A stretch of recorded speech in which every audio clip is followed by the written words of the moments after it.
El universo no es un lugar agradable. Todo lo contrario. Es un entorno en general hostil hacia la vida según la entendemos, con haces intensos de rayos y partículas, así como con rocas meteóricas atravesando el vacío infinito. Al no tener atmósfera, la Luna queda expuesta a las directas influencias de su entorno hostil.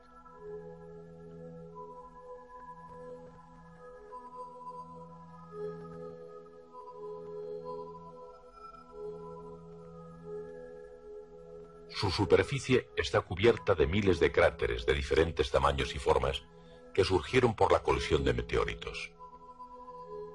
Podemos ver en las rocas recogidas en la Luna evidencia de la dureza de este entorno.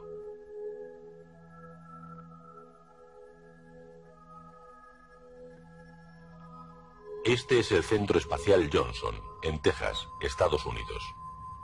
Los astronautas que exploraron la superficie de la Luna trajeron a la Tierra un total de 382 kilos de rocas. La mayor parte de estas rocas se conservan bajo un estricto control, preservándolas para su estudio y análisis. Estas rocas, de aspecto corriente, en un tiempo estuvieron en la superficie de la Luna. Cuando miramos con detenimiento su superficie, podemos ver muchos orificios diminutos. Estas minúsculas marcas fueron causadas por pequeñas partículas de polvo procedentes del espacio que chocaron contra estas piedras cuando aún estaban en la Luna. Estas pequeñas cavidades de no más de medio milímetro de diámetro se llaman microcráteres. Como la Luna carece de una atmósfera protectora, incluso las pequeñas partículas de polvo espacial chocan con la superficie lunar a una tremenda velocidad. Explotan al chocar, dejando estos orificios de bordes agudos. Los vehículos espaciales, incluyendo la lanzadera que gira alrededor de la Tierra fuera de su atmósfera, también están expuestos directamente al polvo espacial. En las ventanas de la lanzadera se pueden apreciar las marcas del impacto de este polvo. La NASA ha tenido que sustituir las ventanas porque aparecían más marcas causadas por el polvo espacial de las esperadas.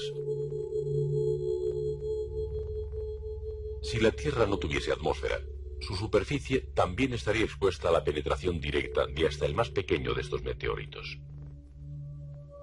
La atmósfera actúa como una pantalla protectora o un capullo que envuelve a nuestro planeta azul. La vida en la Tierra ha seguido un largo proceso de evolución, suavemente protegida por este colchón de aire que es la atmósfera.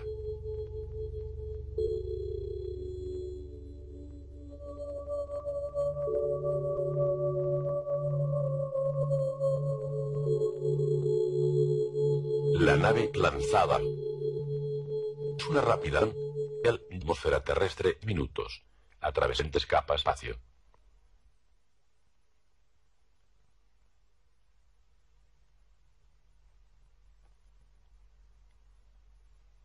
Esta vista fascinante es el paisaje que se ve por las ventanillas de la lanzadera. Tras su despegue, la lanzadera se proyecta sobre el cielo con todo el vehículo de lanzamiento girando lentamente. Cuando atraviesa las capas bajas de la densa atmósfera en las que flotan las nubes, el cielo aparece repentinamente más profundo. El vehículo espacial ha alcanzado ahora una altitud de 10 kilómetros, en donde ya no aparece ni polvo atmosférico ni vapor de agua. Esta zona es la frontera entre dos capas de la atmósfera llamadas la troposfera y la estratosfera respectivamente. Según continúa la lanzadera su rápida extensión, el aire se hace más y más fino, lo que demuestra de forma dramática lo débil que es en realidad la atmósfera de nuestro planeta.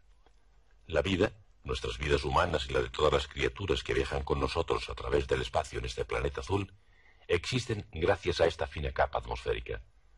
La troposfera es la parte de la atmósfera donde se forman las nubes y por donde circula el calor solar.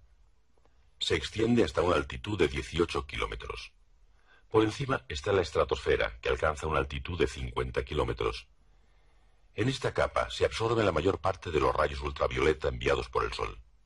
Por encima de la estratosfera existen otras capas que acaban en la masa exterior, la magnetosfera, donde se forman las auroras. Podemos imaginar la atmósfera como un conjunto de pantallas o barreras que nos protegen del ambiente hostil del espacio exterior. ¿Cómo proteger a nuestro planeta? Hagamos un viaje para conseguir una respuesta a esta interesante pregunta.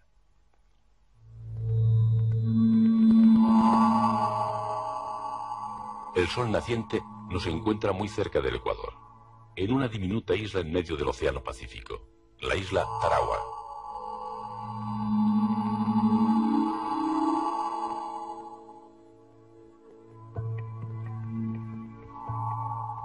Tarawa está situada a 1 grado de latitud norte, en un punto donde el aire de la troposfera inicia su circulación.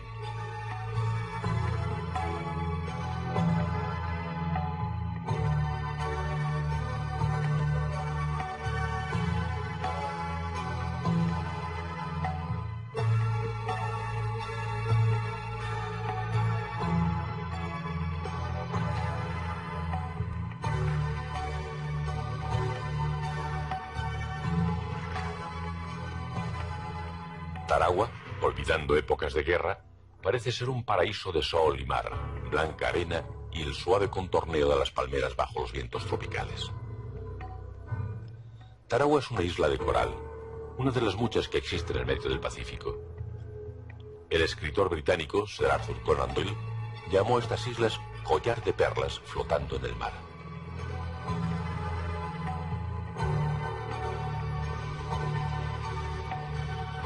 Por encima de los arrecifes de coral, el cielo parece no tener fin, azul y lleno de fascinación tropical. Es en este pintoresco cielo donde el sol tropical forma nubes, fenómeno que se hace más intenso después del mediodía.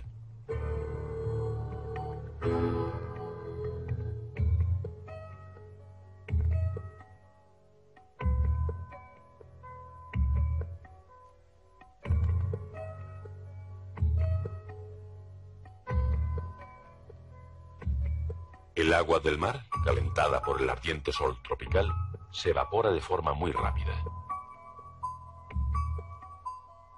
Este aire cálido, con su carga de humedad, se eleva como un globo al irse calentando por el sol.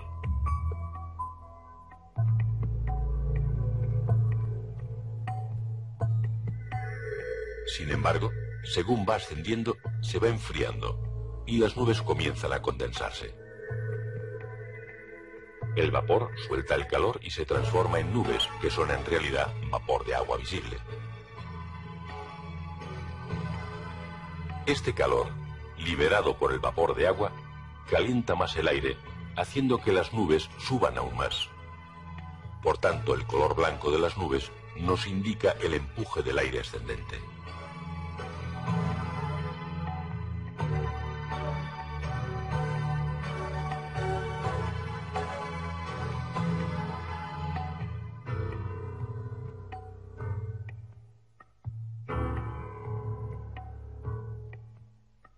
En poco tiempo las nubes no pueden ya sostener la humedad, que se transforma en lluvia que vuelve al océano. Las nubes cargadas de lluvia se mantienen flotando por encima del mar.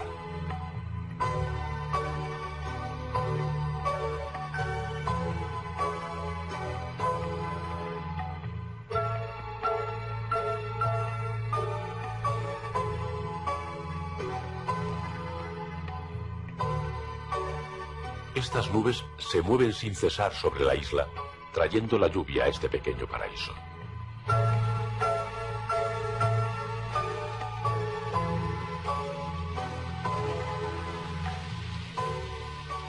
El agua que se evapora a causa del calor solar forma nubes y finalmente vuelve a la tierra después de desprenderse de su calor.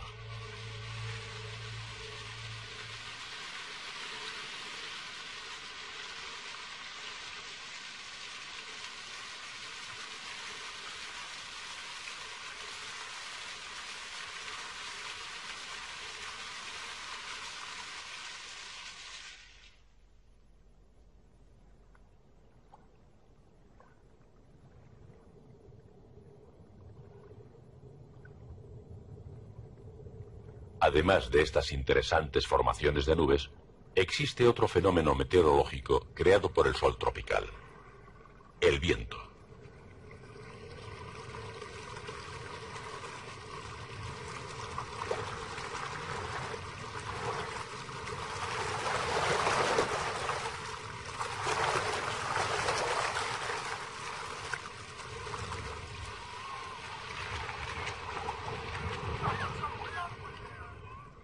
El calor producido por los rayos del sol tropical hace ascender el aire, que a su vez crea un viento que rellena el espacio dejado por el aire ascendente.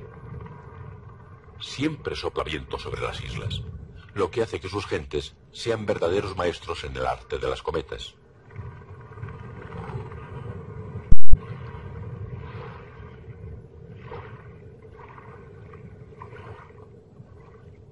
En todo el globo, en la región del Ecuador, existen vientos similares que son el inicio de las corrientes de aire en las capas más bajas de la atmósfera, la troposfera.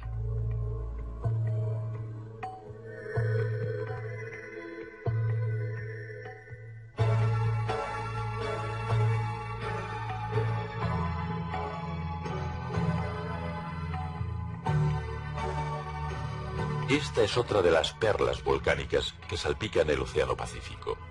Ponape, situada a 7 grados de latitud norte. Esta isla es también famosa por sus abundantes lluvias.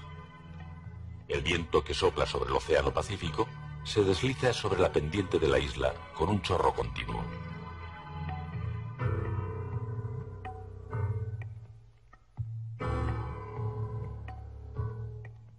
Como la masa de tierra lo dirige hacia arriba, el viento se enfría y forma nubes impresionantes.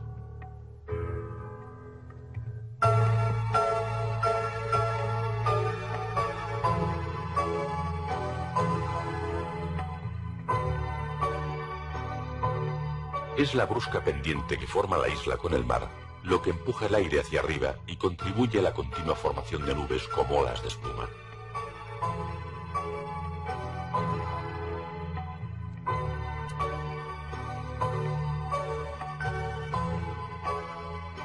Las nubes a veces alcanzan una altitud de más de 10.000 metros, llegando a un punto próximo a la estratosfera. Cuando llegan a estas capas altas pierden su empuje y se extienden horizontalmente.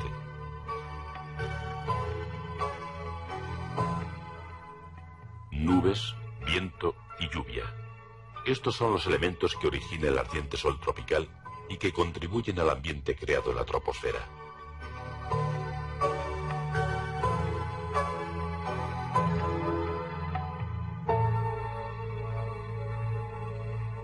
Esta imagen ha sido conseguida a través de fotos de nubes tomadas durante 5 días a principios de julio.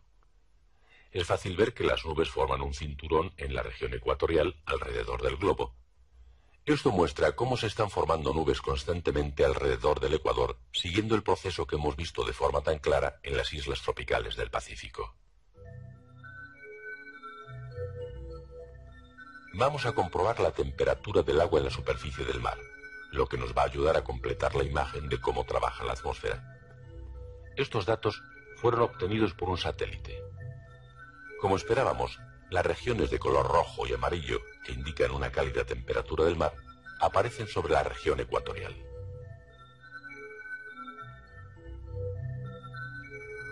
Estas enormes cantidades de calor que recibe la Tierra en las regiones alrededor del Ecuador controlan el movimiento del aire atmosférico en todo el globo. Y lo mismo alrededor de todo el planeta. El aire se calienta por la acción del sol y asciende sobre los cálidos mares de las regiones ecuatoriales. Se eleva lo suficiente hasta que se enfría y forma nubes, y sigue extendiendo para luego desprenderse de la humedad en lluvia. El aire, sin vapor de agua, se mueve en la capa superior de la troposfera y desciende sobre las regiones situadas a 30 grados al norte y sur del Ecuador. Esta circulación es la más potente de todas las corrientes de aire del globo y constituye la fuerza de empuje de todas las corrientes de aire en la troposfera. En la región del Ecuador se están formando nubes constantemente, que luego circulan hacia el norte y hacia el sur. De esta manera, el calor tropical se distribuye por todo el planeta en grados diferentes, mediante la circulación del aire.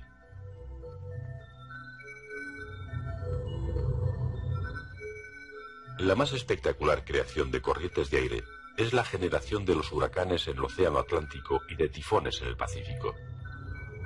Los fantásticos torbellinos de nubes son indicativos de las corrientes que transportan el calor tropical a los hemisferios norte y sur.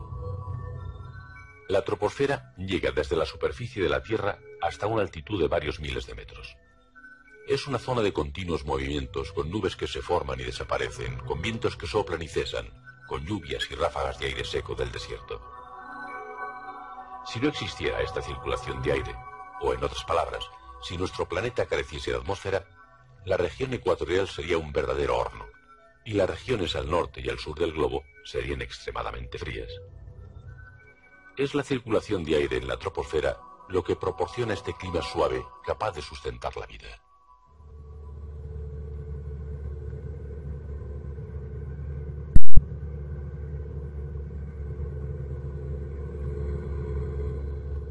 ¿Cómo sería la vida sin los beneficios que le proporciona la troposfera de nuestro planeta?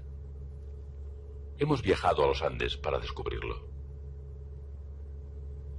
Aquí, al pie del Nevado Illimani y el Alto de La Paz, está enclavada La Paz, capital de Bolivia.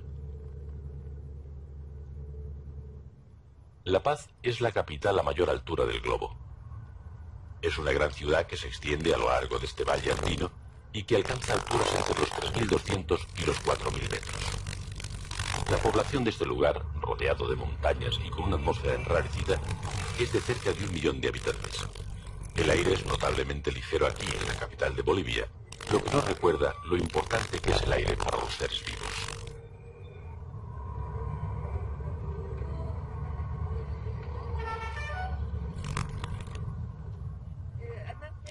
Debo decir que la altitud afecta un poco a la capacidad de concentración. Lo notas cuando bajas las escaleras, que puedes leer más, entender más las cosas de forma más rápida y más fácil. Aquí se tarda más y parece que con la escasez de oxígeno no podemos encender fuegos. De todas maneras, aquí no hay bomberos.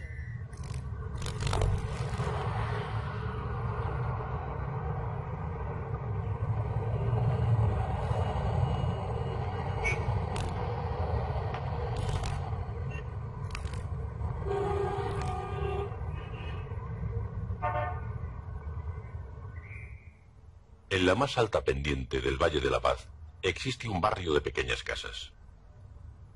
Esta zona se encuentra a una altitud de 4.000 metros, 400 más que el centro de la ciudad. Por tanto, el aire está más enrarecido aquí y las temperaturas son inferiores a las del centro. En el fondo del valle, donde la altitud es solo de 3.200 metros, podemos ver filas de casas lujosas, en contraste con las chabolas que se amontonan en las altas pendientes.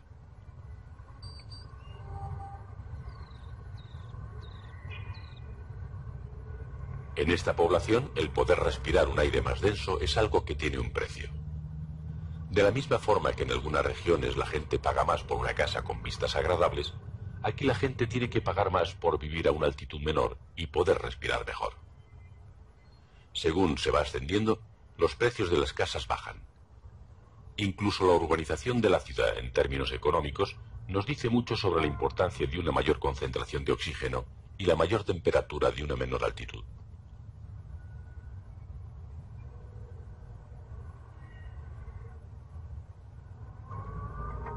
Para llegar aún más alto en la estratosfera, hemos subido desde la capital hasta las montañas. Nuestro destino era el observatorio de rayos cósmicos del monte Chacaltaya, en los Andes occidentales.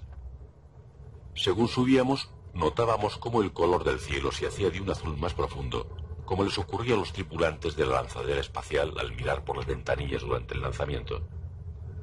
Aquí, en el observatorio de rayos cósmicos de Chacaltaya, nos encontramos a una altitud de 5.200 metros, más de 1.000 por encima de las zonas más altas de La Paz.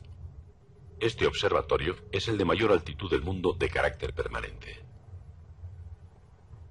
En las empinadas pendientes hay filas de instrumentos diseñados para captar los rayos cósmicos que entran en nuestra atmósfera procedentes del espacio exterior. Los rayos cósmicos contienen partículas tales como los neutrinos y protones emitidos por el Sol y por otras estrellas más lejanas.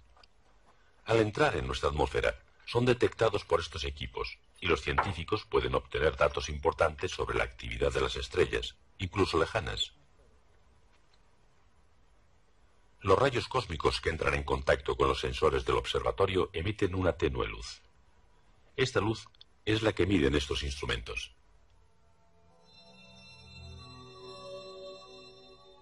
Existen muchos tipos de rayos cósmicos, desde los relativamente benignos infrarrojos hasta las partículas de alta velocidad. Pero en general, en el caso de una larga exposición a los rayos sin filtrar, son nocivos para la vida. A más baja altura, la espesa atmósfera absorbe la mayor parte de los rayos perjudiciales. Pero en la cima de esta montaña, la densidad del aire es inferior a la mitad de la que tiene el nivel del mar. La cantidad de rayos cósmicos que llega a esta cima es casi 4 veces mayor que la que llega a la llanura. La atmósfera nos protege a nosotros y a todos los seres vivos de estos peligrosos rayos que atraviesan el espacio sin control. Este equipo detecta la presencia de rayos cósmicos. La cima del monte Chacaltaya está sometida a una lluvia constante de rayos procedentes de lejanos cuerpos en el espacio.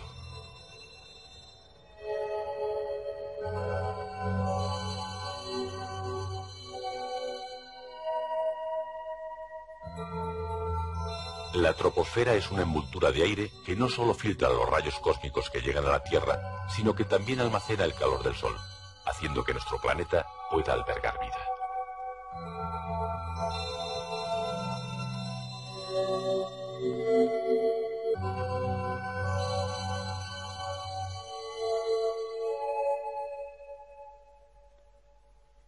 Esta imagen es una foto por rayos X de nuestro Sol. Muestra la gran actividad del Sol al girar alrededor de su eje. El Sol proyecta el calor producido por sus explosiones nucleares al espacio y proporciona a nuestro planeta energía en forma de calor que es atrapado por nuestra atmósfera. Pero el Sol no solo nos envía rayos infrarrojos y luz, sino que también envía un gran espectro de rayos peligrosos e incluso mortales. Los rayos X y los ultravioleta, que son perjudiciales para la vida, son ejemplos de este tipo de haces.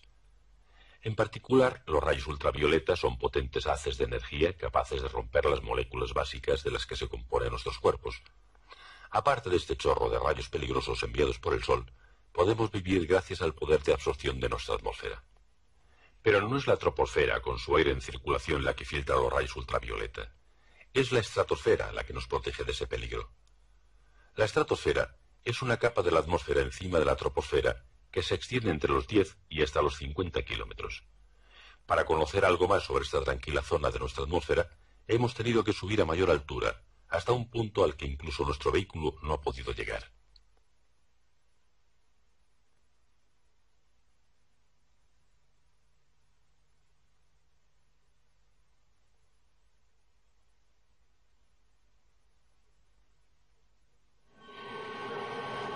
Desde aquí, desde el Centro de Investigación Ames de la NASA, al sur de San Francisco, en California, un avión realiza vuelos casi diarios a la estratosfera.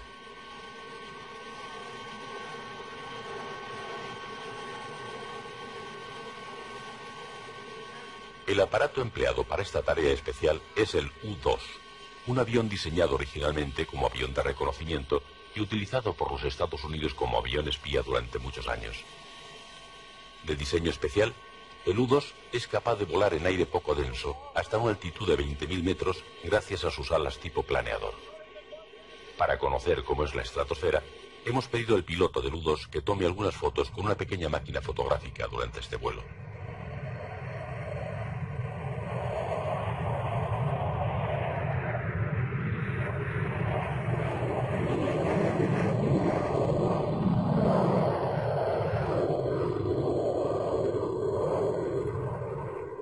El U-2 tiene un tremendo empuje, incluso con su solo reactor, y asciende con un ángulo de 60 grados, dirigiéndose a la estratosfera.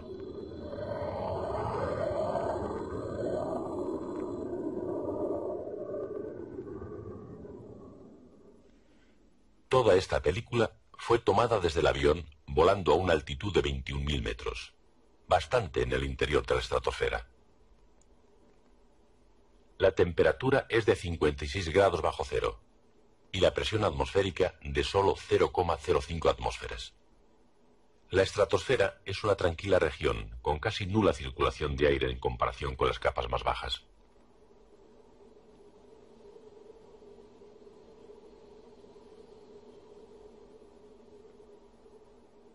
Una capa de ozono distribuida en este aire tan ligero es lo que protege la vida de los destructivos rayos ultravioleta que nos envía el Sol.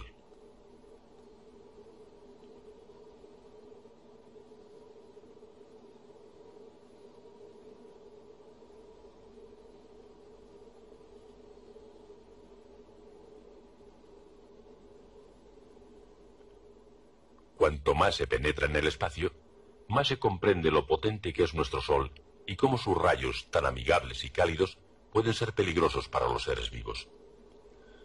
Aunque contienen una gran cantidad de rayos ultravioleta, la mayor parte son absorbidos por la capa de ozono de la estratosfera y no llegan a la Tierra. La estratosfera actúa como una pantalla protectora contra los rayos perjudiciales que proceden del espacio y que podrían hacer imposible nuestra existencia en este planeta. Los científicos creen que la atmósfera terrestre no contenía una capa de ozono durante los primeros periodos de su historia. Entonces la superficie del planeta estaba expuesta al efecto de los rayos ultravioleta del Sol. En la Tierra primigenia, por tanto, la vida en la superficie era imposible, y el único sitio donde se podía desarrollar la vida era dentro del agua, protegida de los rayos mortales. El DNA es una sustancia que almacena las enormes cantidades de datos que determinan cómo se deben formar los cuerpos de los seres vivos.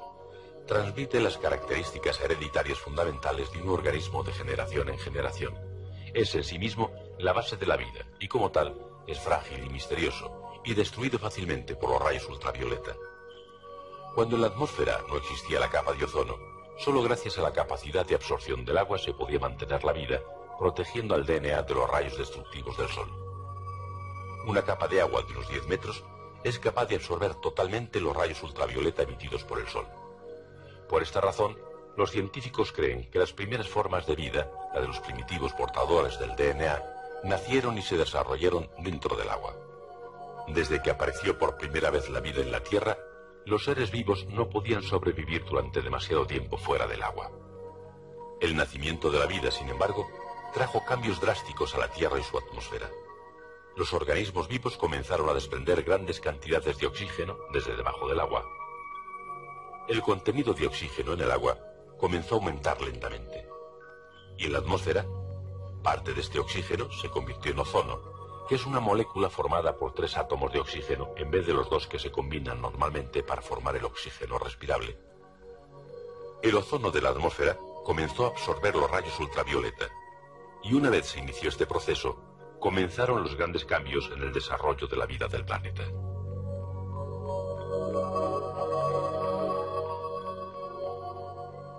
Hace 400 millones de años, las orillas tenían un aspecto parecido a este. Debido a que el ozono de la atmósfera iba absorbiendo masas ultravioleta, las plantas comenzaron a propagarse desde el agua hasta el terreno seco.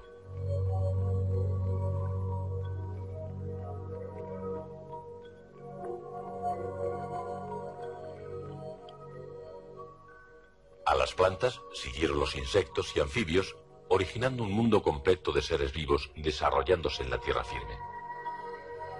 La misma capa de ozono que protegía a los seres vivos de los dañinos rayos ultravioleta emitidos por el Sol había sido creada por organismos vivientes. La formación de ozono y sus efectos sobre la vida constituyen uno de esos ciclos milagrosos que al parecer juegan un importante papel en la historia de la Tierra. Actualmente vivimos en un planeta que goza de un clima suave, afectado por muy pocos de los rayos cósmicos realmente peligrosos que no pueden atravesar la atmósfera y llegar a la Tierra.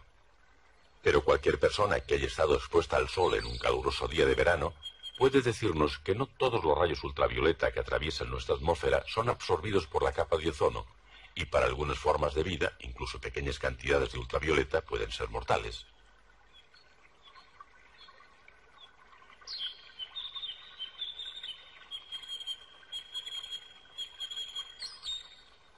En esta toma podemos ver una colección de huevos de rana leopardo. La mitad de cada huevo es blanca y la otra mitad es negruzca. La parte blanca contiene elementos fundamentales para la formación de sistemas tales como las células reproductoras de la rana. La parte oscura del huevo puede bloquear los rayos ultravioleta, pero la parte de color blanco los deja pasar.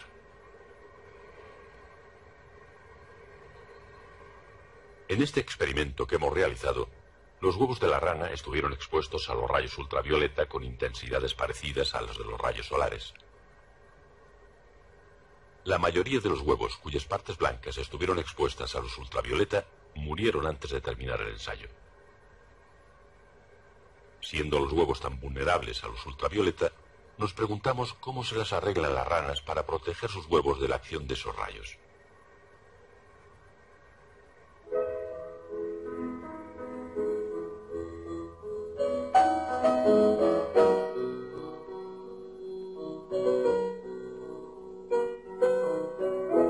Aquí podemos ver el movimiento de los huevos después de su fertilización.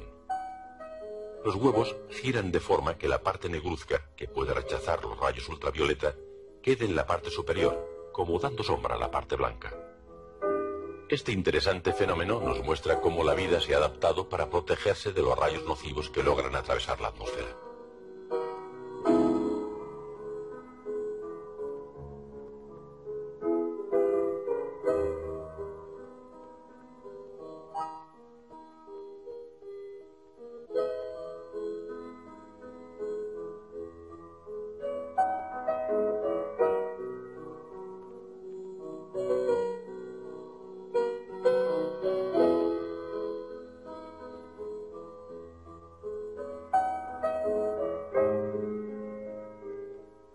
La división de los huevos acaba de empezar. Y continuará hasta que al final quede formado el complejo cuerpo del organismo vivo.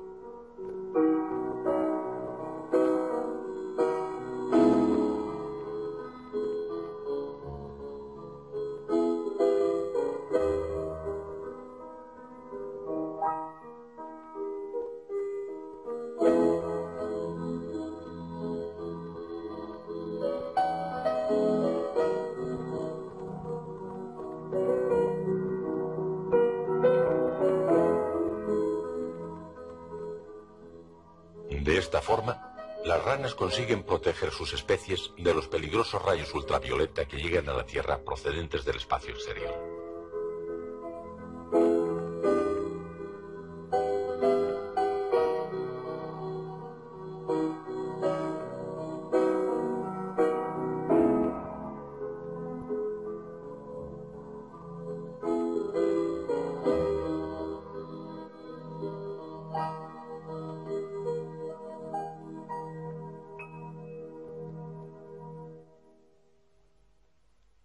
Pero estas barreras naturales contra los nocivos rayos cósmicos se encuentran en la actualidad en peligro de romperse, causando graves daños a los seres humanos y a otras formas de vida de nuestro planeta. Algunos científicos creen que ciertos cambios drásticos que están ocurriendo son causados por los humanos y su civilización. El profesor Roland, de la Universidad de California, nos advierte que los gases que usamos normalmente como refrigerantes pueden ser los responsables de la destrucción del ozono de la estratosfera.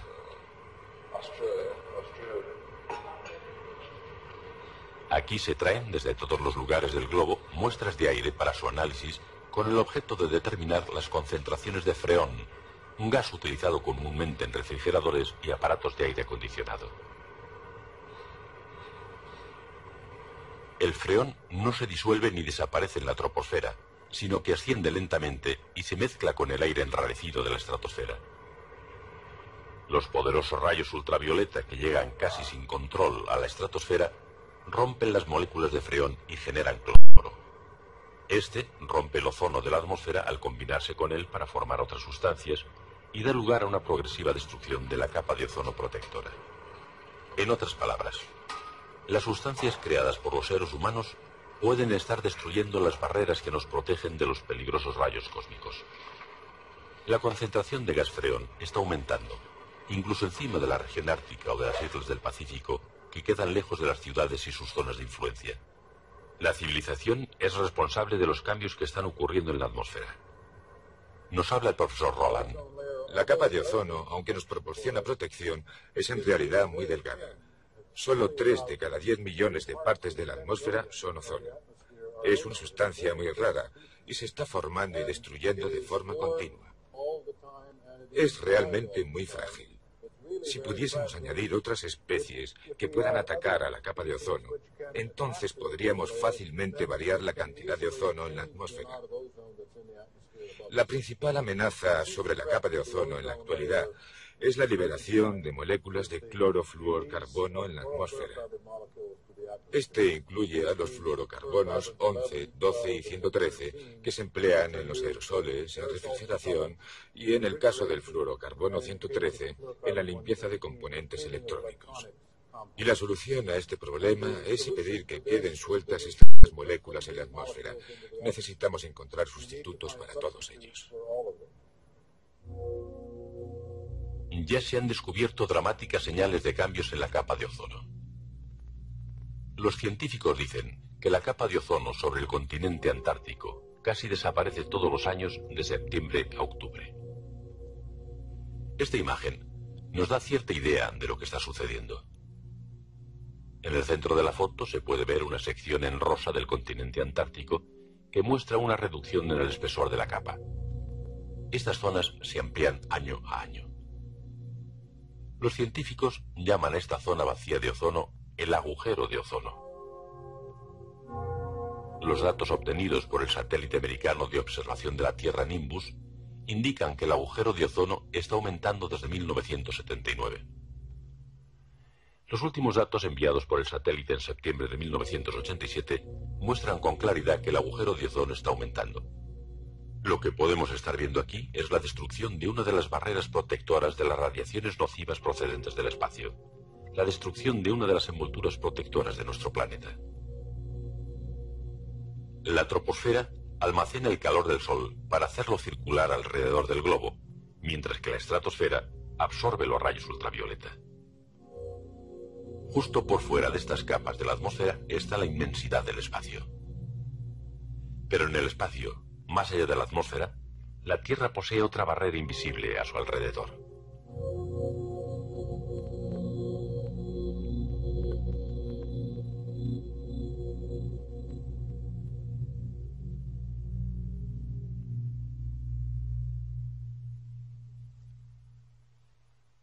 Estamos viendo un eclipse de sol y podemos observar una corona brillante como un marco blanco alrededor del disco negro que oculta al sol.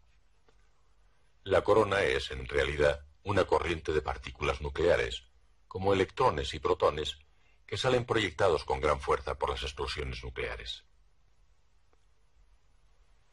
Cuando choca con la atmósfera, produce destellos de una luz fantasmal, la aurora boreal. Esta es una fotografía de la aurora boreal sobre el polo norte, tomada desde el satélite. Tiene la forma de un anillo que rodea el polo. Este es el cielo sobre el polo sur, visto desde la lanzadera espacial. De nuevo, podemos ver el brillo de la aurora a una altitud de unos 100 kilómetros.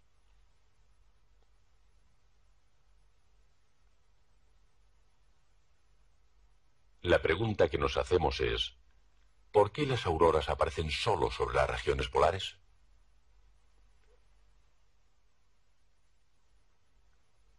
Estas imágenes nos ayudarán a explicar este interesante fenómeno.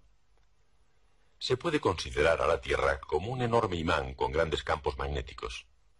Esta imagen, dibujada por un superordenador, nos muestra la esfera magnética de la Tierra. La atmósfera magnética o magnetosfera desvía el viento solar y sus peligrosas partículas, evitando que entren en la atmósfera.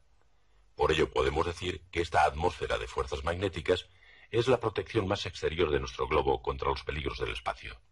Parte del viento solar desviado vuelve y se concentra en el interior de la magnetosfera. Estas partículas son las que forman los hermosos anillos pirotécnicos de las auroras boreales. Al cambiar la magnetosfera de la Tierra, las partículas de viento solar se alinean con las fuerzas magnéticas situándose sobre los polos norte y sur. Cuando chocan con la atmósfera a unos 100 kilómetros de altitud, resplandecen en el firmamento de la noche, originando la fantasmal aurora. Como los campos magnéticos actúan en equilibrio, podemos suponer que las auroras deben aparecer simultáneamente sobre ambos polos y sufrir los mismos cambios. Los cielos nocturnos de las dos regiones polares, separados por 20.000 kilómetros, deben estar adornados por auroras similares. ¿Es cierto que las auroras aparecen de forma simultánea sobre las regiones polares norte y sur? ¿Y presentan formas similares? Hemos venido a la isla volcánica de Islandia, en el Atlántico Norte, para descubrirlo.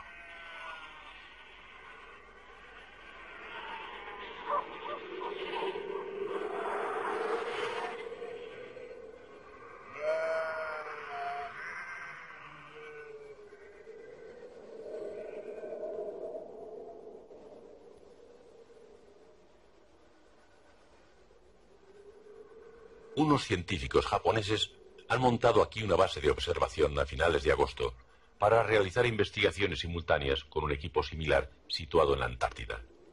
van a observar las auroras en Islandia a la vez que el otro grupo lo hará en la Antártida. Islandia y la base Showa están conectadas entre sí por el mismo campo magnético. Por lo tanto, debemos esperar la simultánea aparición de las auroras sobre los dos observatorios.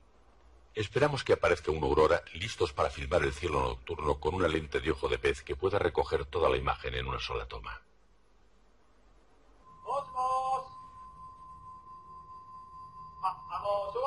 El señor Fuji, desde Islandia, habla con el otro lado del planeta.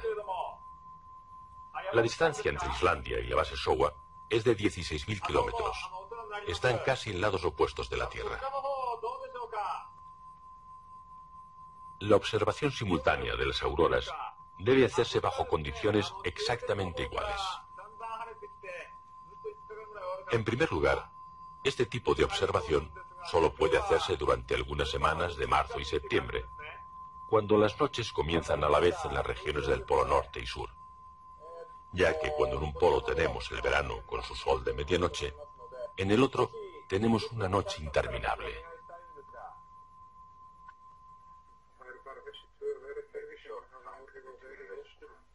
Las observaciones hay que hacerlas durante los equinoccios de primavera u otoño. En segundo lugar, tenemos que contar con un tiempo claro en ambos sitios a la misma hora, una difícil condición. Y por último, deben aparecer las auroras. Como las auroras no aparecen muy frecuentemente, esta también es una condición difícil de cumplir. Ha aparecido una aurora a las 9 en el cielo del este.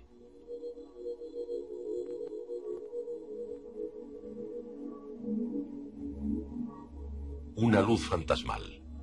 Una aurora se describe a menudo como una oscilante cortina de luz. En tiempos pasados se creía que las auroras eran las llamas del furor del cielo.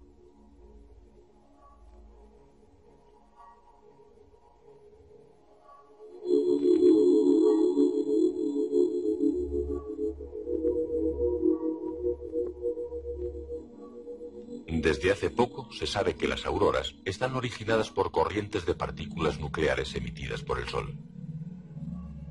Al hacer estas observaciones simultáneas en ambas regiones polares, podemos llegar a entender algo más sobre la magnetosfera que circunda el globo. Desgraciadamente, durante el experimento, estuvo nublado en la Antártida, pero en Islandia lució una aurora espléndida en el firmamento durante bastante tiempo.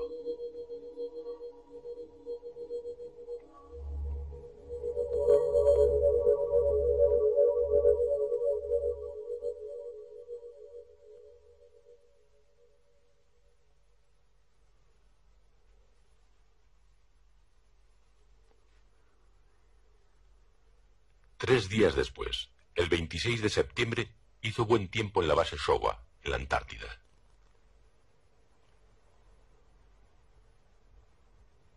Se lanzó un cohete de observación hacia la aurora.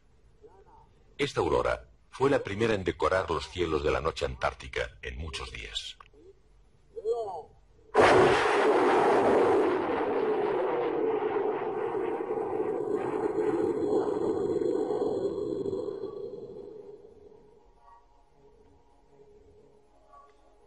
Ahora son los científicos estacionados aquí los que están pendientes de las condiciones meteorológicas en Islandia.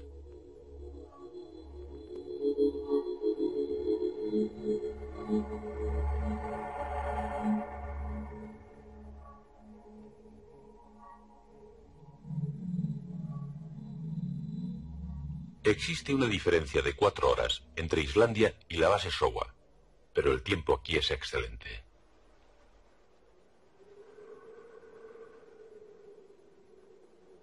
La aurora largamente esperada ha comenzado a aparecer en el monitor de la cámara a las 8 de la tarde.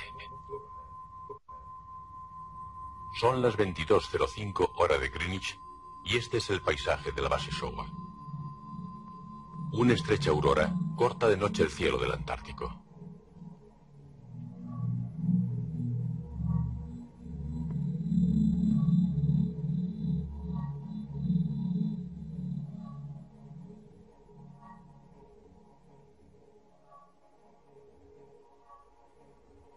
Vemos con interés que presenta la misma forma que la aurora sobre Islandia, y las dos auroras aparecen simétricamente a la izquierda y a la derecha como imágenes especulares.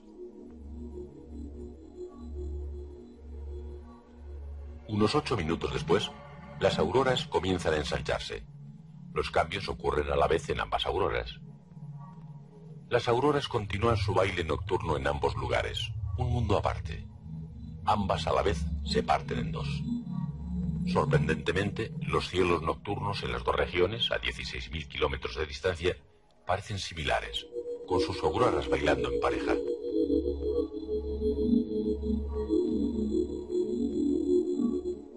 Este halo de luz es una aurora vista desde el espacio por un satélite de observación. La fantasmal belleza de la aurora demuestra que la Tierra está rodeada de una barrera invisible que protege a sus seres de las mortales partículas del viento solar.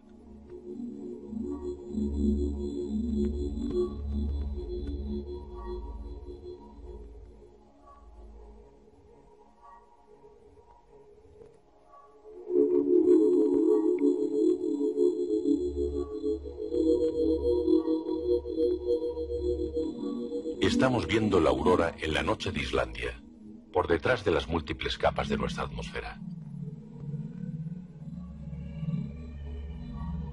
A la vez, en el cielo de la noche antártica, debe aparecer la pareja de esta aurora nórdica para bailar este misterioso ritmo del universo. El impacto de las partículas solares sobre la magnetosfera de la Tierra origina el fenómeno de las auroras, una pequeña representación de la naturaleza. Las auroras muestran cómo trabajan las defensas más exteriores de nuestro planeta contra los peligros del espacio exterior. La troposfera crea y mantiene el suave clima de la Tierra. La estratosfera protege la vida de los nocivos rayos ultravioleta emitidos por el Sol. Y por último, es la invisible magnetosfera, el escudo de campos magnéticos que desvía los rayos solares y el polvo nuclear. La Tierra es un planeta de vida frágil, protegido por la milagrosa acción de estas múltiples barreras que lo rodean. La interrelación y el delicado equilibrio de todas estas características han hecho posible la existencia de la vida y nos ha dado a los seres humanos la responsabilidad de protegerla y alimentarla.